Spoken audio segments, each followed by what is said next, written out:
Reggae music has been traced to the Caribbean nation of Jamaica, having been formed in the Western Kingston area, primarily from the early 60s music like ska, like rocksteady, and other influences like American jazz and rhythm and blues, and even African influences, calypso, and other forms of music in the area. Reggae music stands for the music for the marginalized, for the poor, for the undertrodden, and for oppressed people of the world. And this music has been exported by people like Bob Marley, Truth and the Metal, Jimmy Cliff, Peter Tosh, Jackie Mito, Anton Ellis, and other co-travelers in the journey that spread the music from the tiny Caribbean nation to other parts of the world, gaining prominence, gaining popularity across every nation of the world. In this broadcast, we're going to look at the reggae music in Nigeria, how it came to Nigeria, what happened to it, how popular it was, and what eventually led to its decline. But before we continue, we'll take a break. I'll wait a bit as you subscribe to this channel.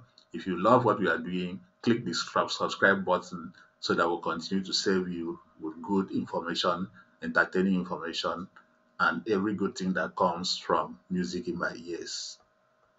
Nigeria gained independence from the British government in 1960. The 60s was a learning period, a growth period, marked with military coup, counter coup, and eventually a long drawn civil war that lasted from 1967 to 1970. Coming up from the Civil War, the country where people were impoverished, where the music industry kicked off in a massive way because it was one of the vehicles for uniting the people and bringing the people out from the trauma of the war.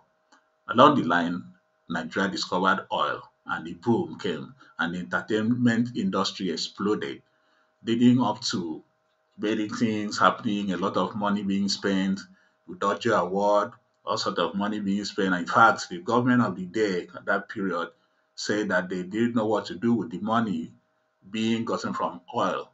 But going down towards the 80s, beginning of the 80s, the economy started going down, leading to a military intervention in 1984 that brought General Buhari to power. On the heels of this economic hardship that we experienced, which was stark austerity measures, things became very, very difficult for the common man. And the common man needed a voice to speak. But who do you speak to? This was a time that people rose up in names of music to speak for the common people, to express themselves. And that is how reggae became a prominent force in the Nigerian music industry. Starting from the mid 80s, reggae became one of the most dominant genre of music that cut across the whole country and was fully accepted as the music for the masses, as the music for the people, as music that speak for the oppressed, as music that speak for the marginalized, as music that speak for the hungry people of Nigeria. But that is not all because all across Africa, there were problems. Apartheid was still there. People needed to speak, but the oppressed people of South Africa were not having enough voice on their own to speak.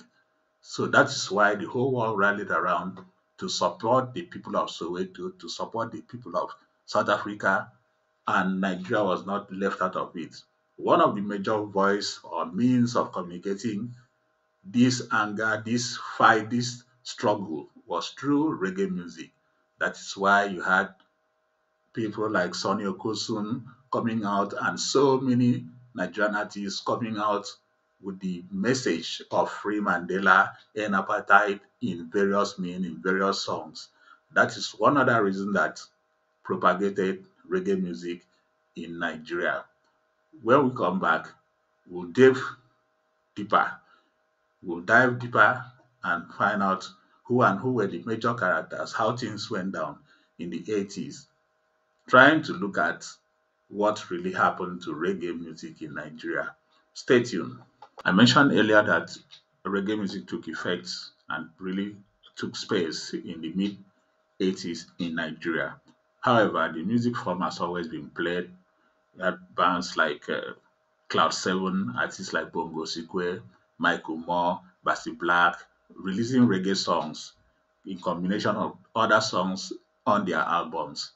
However, the mid 80s or the early 80s to mid 80s was a very difficult period for the people of Nigeria. Austerity measures were set in, the accusation of corruption on the civilian government led by Alhaji Shehu Shagari.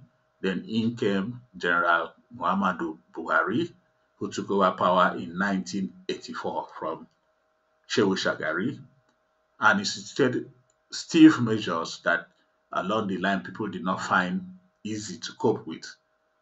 And across the land, there was hunger. Across the land, even the agricultural produce, as if they were conniving with the military, things were not, if the soil did not produce enough food for people to eat, then came the need for people to speak out. But they cannot really speak out on their own. That is where the musicians fill in the gap, coming out to speak for the people.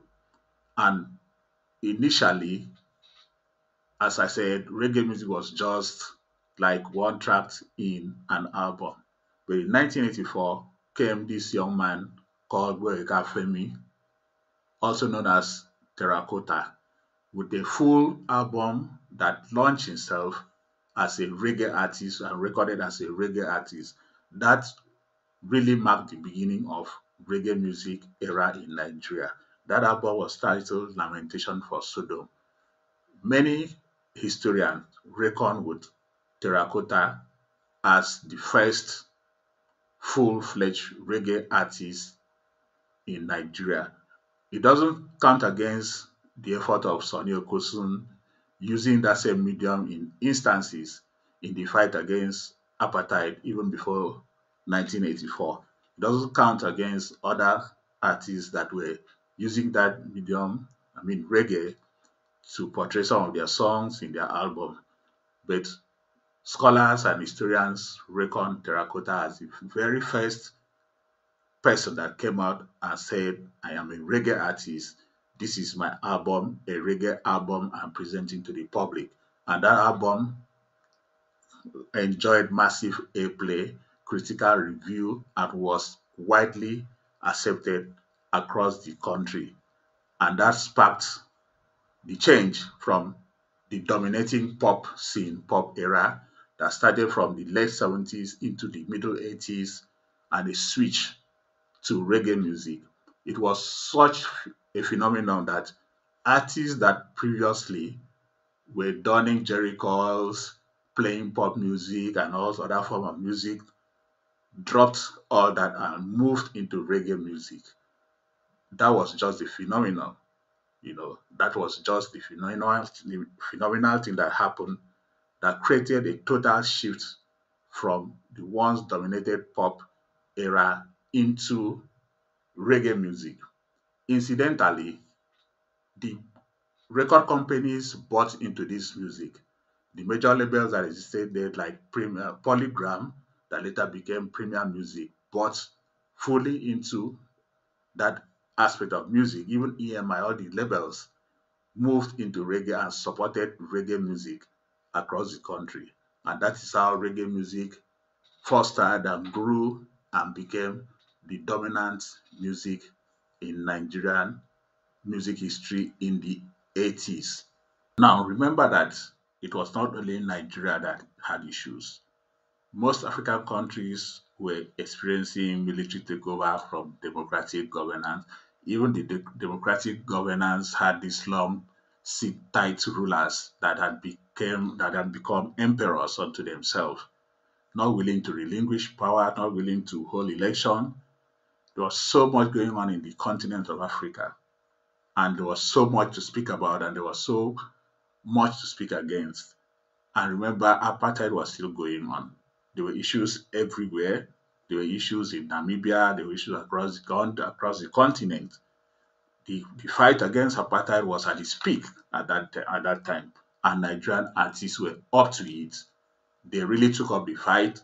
That is why you have so many Free Mandela songs, so many anti-apartheid songs. You have Fire in Soweto from Sony Okosun, Papa's Land from Sony Okosun, Free Mandela, Majek Fashek, Mandela, Afakufa, so many songs around the Mandela and Kill Apartheid, Ras Kimono, Apartheid, Mandators, so many songs around that theme because the support was needed. And the only way that could have been done, or one of the ways that the support could come from a country like Nigeria, apart from the financial support the government of the day were giving to the struggle, was music. Music played a big role to encourage the people of South Africa and also to mobilize the support, the needed support from even citizens of Nigeria. That is the reason that reggae music was so dominant in the country. Remember again, the military rule continued after General Buhari.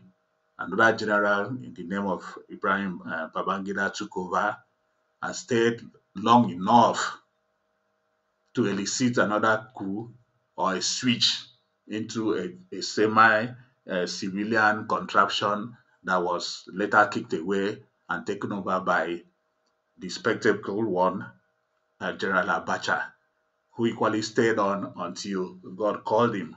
In this period, a lot happened. People had to leave. A lot of the artists could not even sustain the fight again and they had to leave. So the struggle was on because Nigeria yearned for a change, a return to democratic governance. And the only way we could continue to speak was that medium called reggae. That's why reggae was a strong force from the middle 80s, getting into the 90s to the early 90s.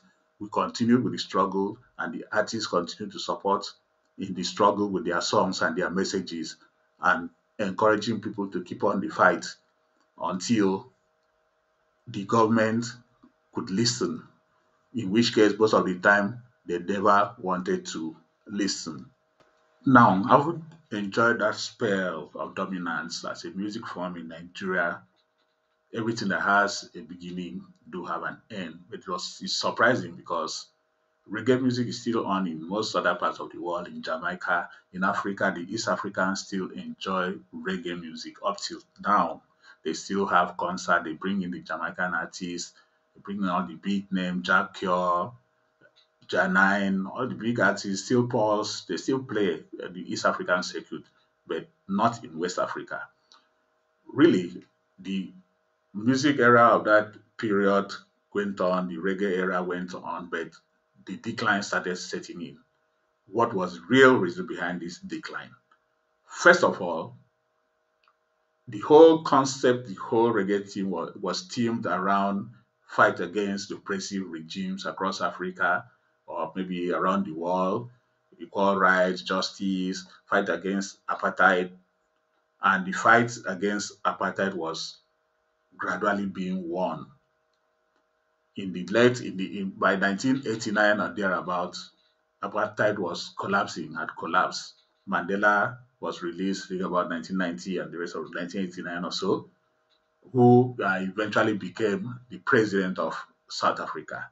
So in that case, one of the motivating factor that held the music form, the genre down as a dominant genre was gone. That there was no need to sing about apartheid again. Secondly, like in Nigeria, the democratic rule was coming back gradually. You had elections, along the line that brought in um, the civilian rule. So what we're fighting for, that more or less, there was a light.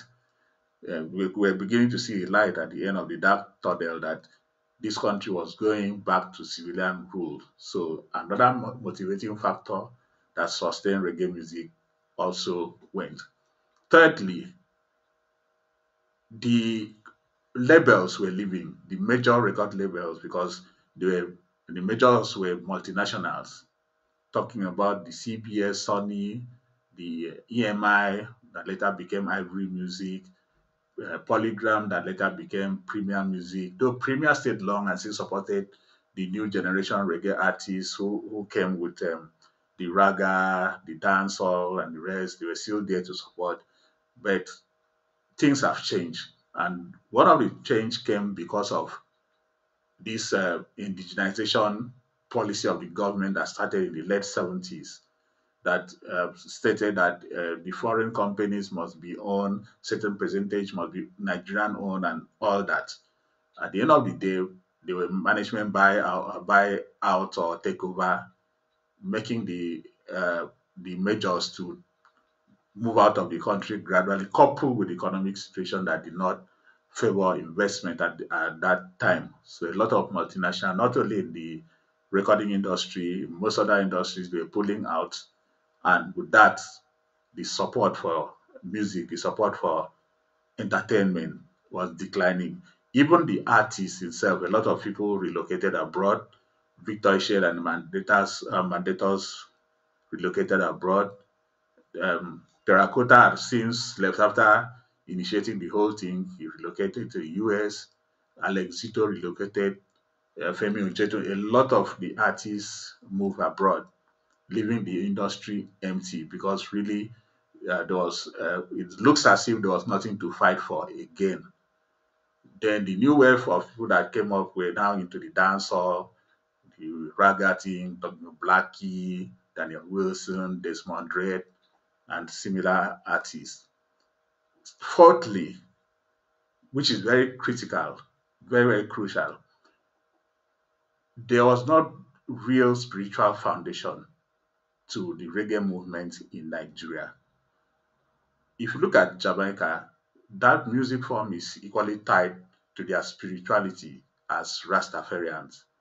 Much though there are reggae artists that are not Rastafarians, but majority of the music is tied to their belief in Rastafarianism. But in Nigeria, we do have Rastafarians, true practicing Rastafarians. However, it wasn't directly tied to the music per se. The music that was played was not really tied to the spirituality of Rastafarianism. So you had artists that were once pop artists crossing over into reggae music. I can name a few. The Mandators, Victor Ishek initially was never a core reggae artist. His band, the Mandators, was never a core reggae band. Though they had a song, they had this Bob Marley song in their album, like I've explained already, most of the time was just a single song in an album that is reggae. Alpha Kufa was never a reggae artist per se. Maxwell Udoh was never a reggae artist per se, but they moved into reggae music when it became the dominant genre.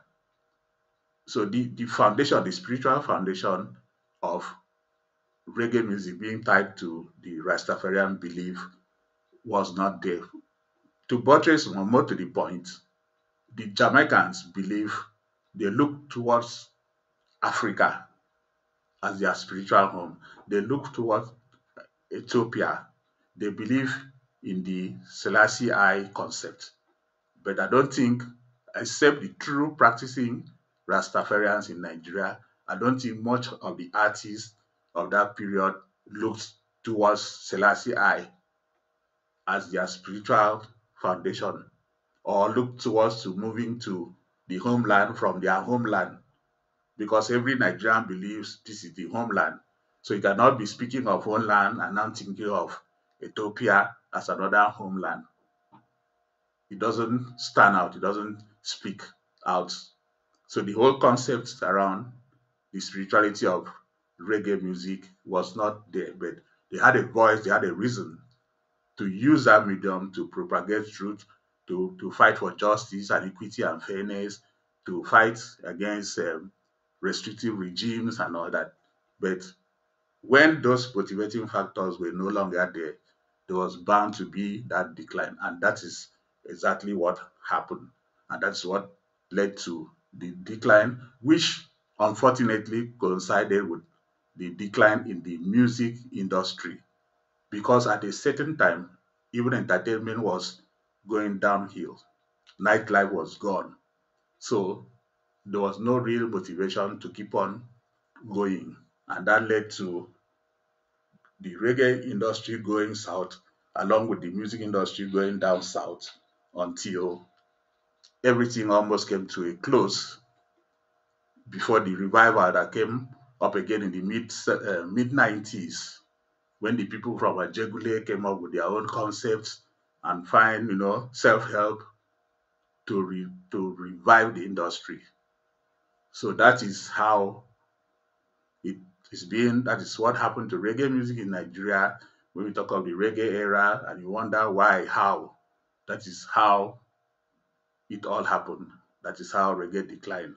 Though at the moment there are still reggae artists. It's not as if reggae has disappeared completely from the musical landscape of Nigeria. We still have artists playing reggae music. You have Ben Priest.